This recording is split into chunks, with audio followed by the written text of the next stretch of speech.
दोस्तों, आज की स्वास्थ्य संबंधी जानकारी बहुत ही महत्वपूर्ण है। दोस्तों, शरीर के इन 4 अंगों में यह तेल लगाइए।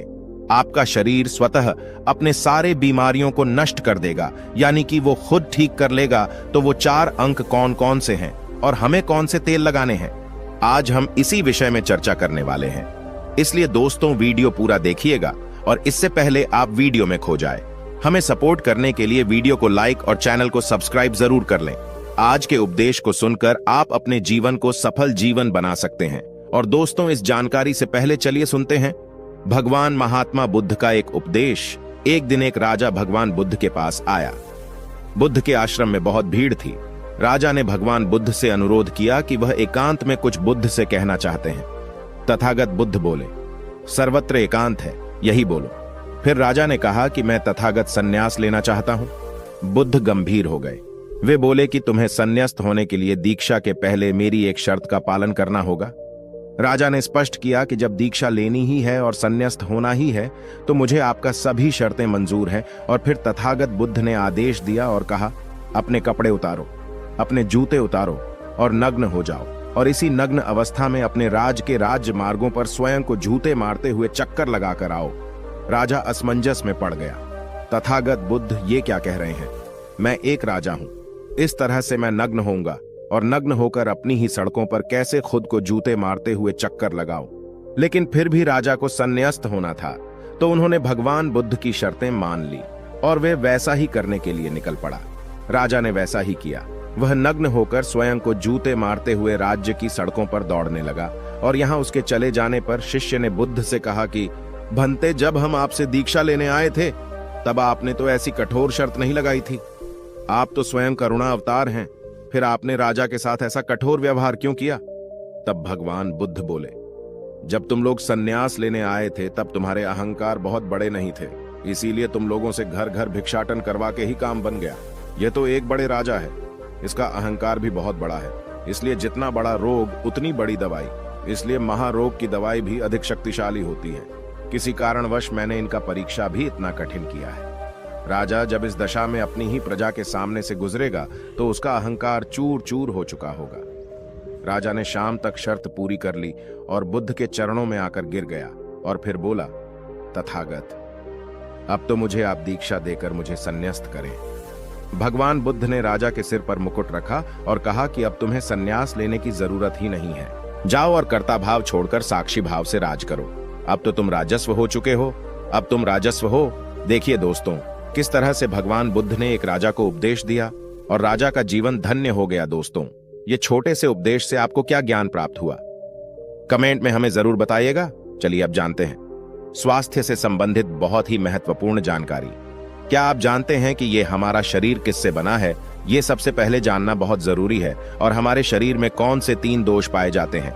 हमारा शरीर 5 तत्वों से बना है और हमारा शरीर में 3 दोष पाए जाते हैं, वात दोष, पित्त दोष और कफ दोष। इसे जानना जरूरी है क्योंकि ये हर एक बीमारी का कारण होता है, क्योंकि हर एक बीमारी का जड़ यही 3 दोष है। इसीलिए जानना जरूरी होता है। तो आपका शरीर का सबसे महत्वपूर्ण दोष ये 3 दोष हैं, पित्त दोष, वात दोष और कफ दोष। अगर आपके शरीर का वात दोष गड़बड़ हो गया तो 60 से 70% बीमारी होगी।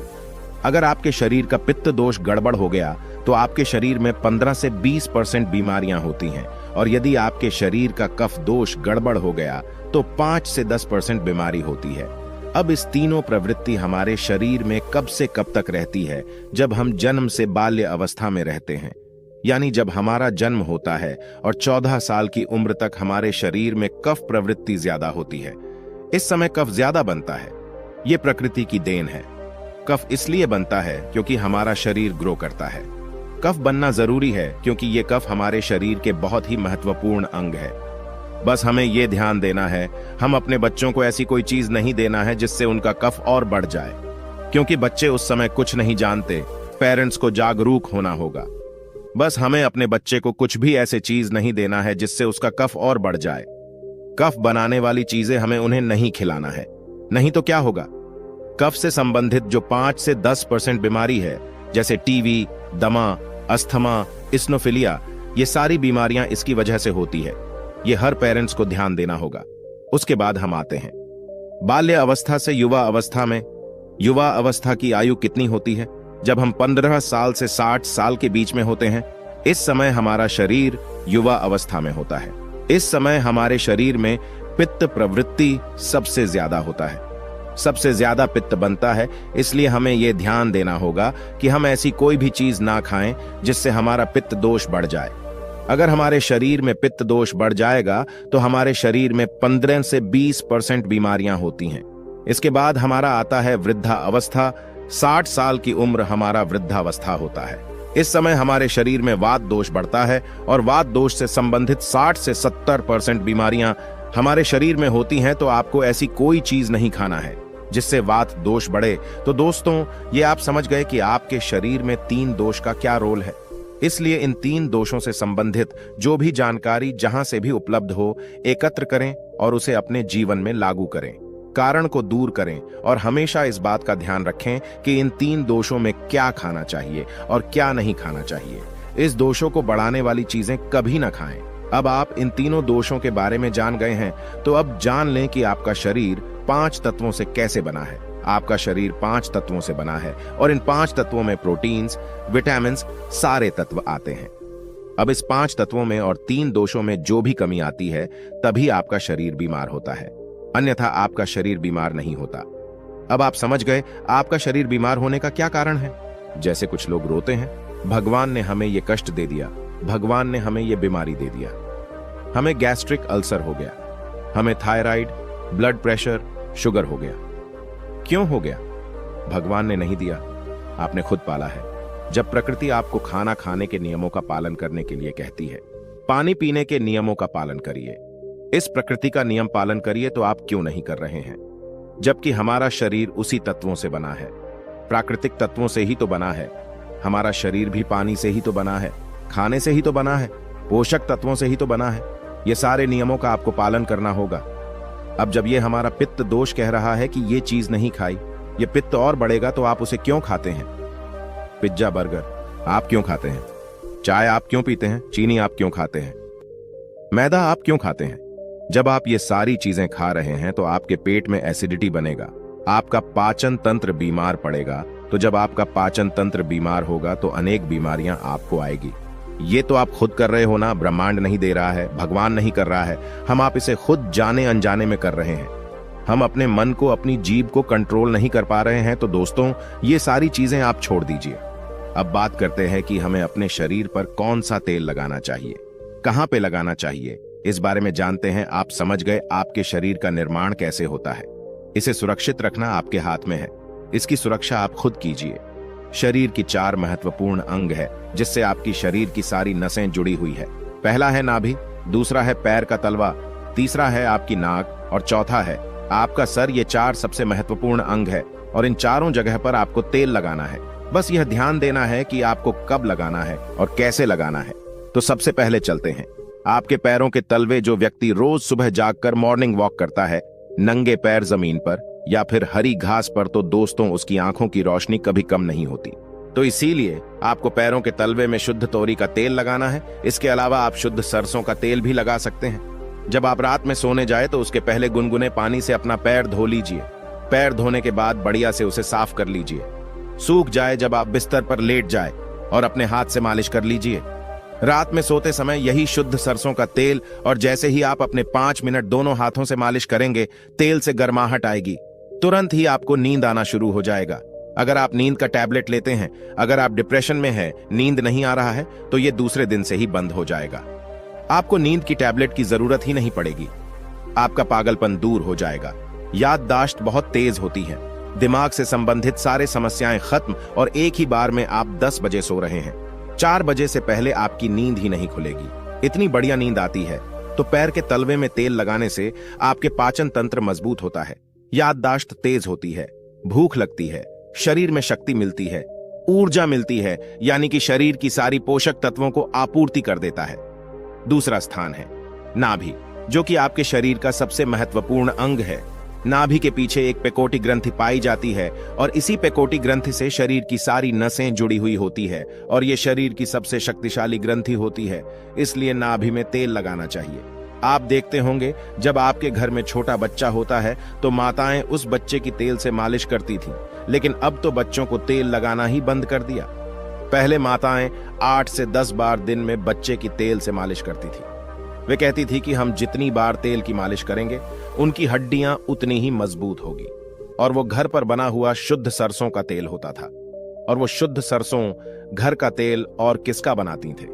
किसी सरसों को भून करके सरसों को रोल कर पहले जो उसी से मालिश करती थी, पहले वो लगा देती, उसके बाद छोड़ा करके। लेकिन आज फैशन बदल गया है। लोग तरह तरह के केमिकल युक्त तेलों से मालिश कर रहे हैं। ये किसी काम का नहीं। दोस्तों, कंपनियां हमें सिर्फ बेवकूफ बनाती हैं और इससे सिर्फ बीमारियां होती हैं, क्योंकि बच्चों की मालिश के लिए सबसे अच्छा तेल सरसों का है। और गांव के बच्चों को माताएं आज भी सरसों के तेल की मालिश करती है। गांव के बच्चे शहर के बच्चों की तुलना में कितने कमजोर हैं, इसे आप खुद अनुमान लगा सकते हैं। तो दोस्तों, यह नाभि आपके शरीर का सबसे शक्तिशाली हिस्सा है। तो जब माताएं नाभि में तेल की मालिश करती थी तो पहले फूंक मारती थी। फूंक मारने के बाद उसमें तेल लगाती थी और दिन भर में 3 से 4 बार तेल लगाती थी। तो दोस्तों, आपको भी आज से शुद्ध सरसों का तेल रात में सोते समय नाभि में लगाना है। और जब आप नाभि में तेल लगाते हैं तो इसके क्या फायदे होते हैं, आप ये जानकर चौंक जाएंगे। पहला फायदा, आपको अच्छी नींद आएगी। दूसरा फायदा, दिमाग से संबंधित कोई भी समस्या नहीं होगी। तीसरा फायदा, आपका पाचन तंत्र मजबूत रहेगा। चौथा फायदा, आपको भूख बढ़िया लगेगी।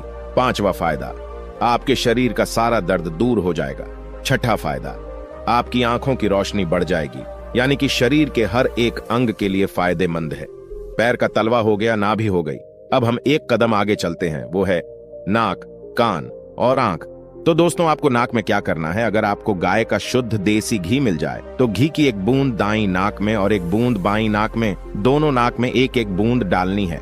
रोजाना दोनों नाक में एक एक बूंद डालें। इसके इतने फायदे हैं, मैं यहाँ गिनाते गिनाते थक जाऊंगा। आपका पागलपन दूर हो जाएगा। अगर किसी को पागलपन है, अगर पागलपन का इलाज चल रहा है तो 3 से 4 महीने के अंदर पागलपन की दवा बंद हो जाएगी। अगर आपके कान के पर्दे में छेद है तो बिना ऑपरेशन के ठीक हो जाएगा। आपको नींद की समस्या है, नींद की समस्या दूर हो जाएगी। आपकी याददाश्त कमजोर है, याददाश्त आपकी तेज हो जाएगी। शरीर में कमजोरी है, शरीर की कमजोरी दूर हो जाएगी। जुकाम आपको कभी पूरी जिंदगी में नहीं होगा। जुकाम सर्दी की नाक से संबंधित जितनी भी बीमारी है आपको नहीं होगा। अब एक अंग और है जहां से आपका शरीर पूरा दिमाग जुड़ा हुआ है, वो है सिर। अगर गर्मी का सीजन है तो आप स्नान करते होंगे।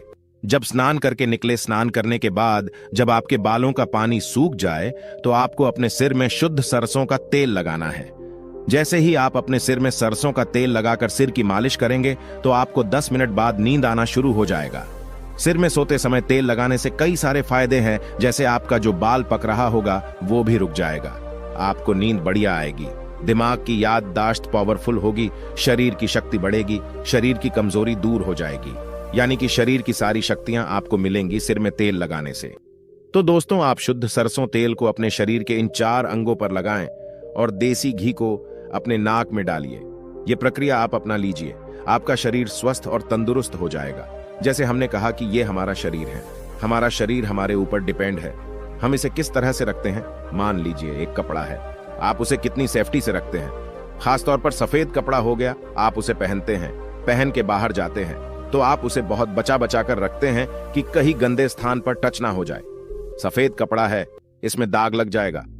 कितना बचा बचा के चलते हैं और फिर आते ही खूंटी में निकालकर आराम से टांग देते हैं, जिससे उसमें दाग नहीं लगता है। और फिर अगले दिन पहनते हैं और उसको ध्यान से प्रेस आयरन वगैरह करते हैं। तो दोस्तों, ठीक उसी प्रकार इस शरीर की देखभाल आप खुद कीजिए। जितनी आप इस शरीर की देखभाल करेंगे उतना ही आपका शरीर स्वस्थ व निरोग बना रहेगा। तो जैसे हमने कहा, इसका पालन करिए। आप प्रकृति के नियम का पालन करिए। तो दोस्तों, आज से अभी से आप इन 4 जगहों पर तेल लगाना शुरू कर दीजिए। तो दोस्तों, उम्मीद करता हूं आपको इस कहानी से बहुत कुछ सीखने को मिला होगा। यह कहानी आपको कैसी लगी हमें कमेंट बॉक्स में कमेंट करके जरूर बताएं और इस वीडियो को लाइक भी जरूर करें और साथ ही इस वीडियो को अपने दोस्तों के साथ जरूर शेयर करें ताकि उन्हें भी इस कहानी से कुछ सीखने को मिल सके। ऐसी ही प्रेरणादायक और